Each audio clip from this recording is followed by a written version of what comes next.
I have, may it please the court, a few rods to say. In the first place, I deny everything but what I have all along admitted, is a design on my part to free the slaves.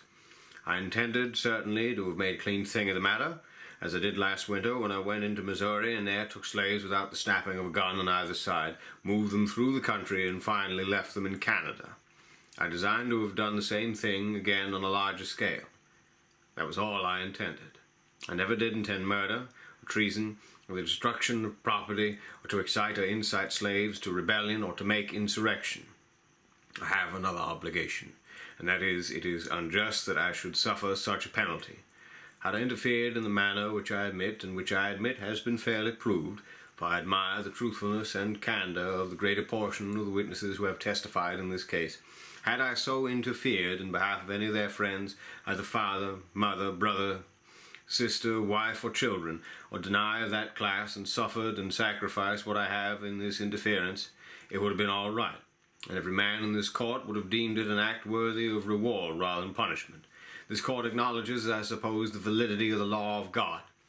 I see a book kissed here which I suppose to be the Bible, or at least the New Testament. That teaches me all things whatsoever I would that men should do to me, I should do even so to them.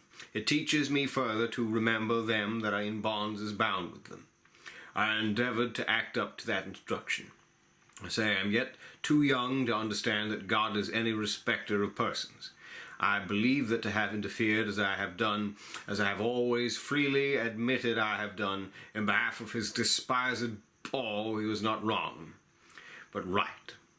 Now, if it is deemed necessary that I should forfeit my life for furtherance of the ends of justice and mingle my blood further with the blood of my children, with the blood of millions in this slave country whose rights are disregarded by wicked, cruel, and unjust enactments, I submit, so let it be done.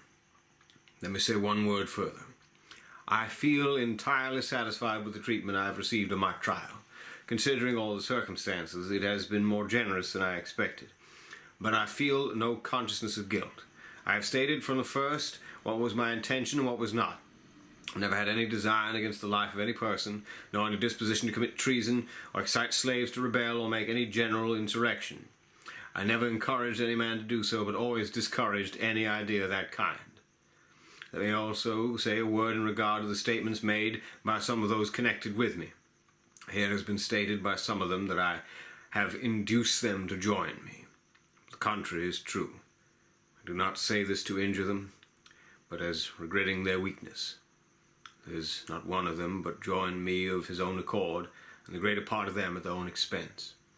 A number of them I never saw, never had a word of conversation with, till the day they came to me. And that was for the purpose I have stated. Now I have done.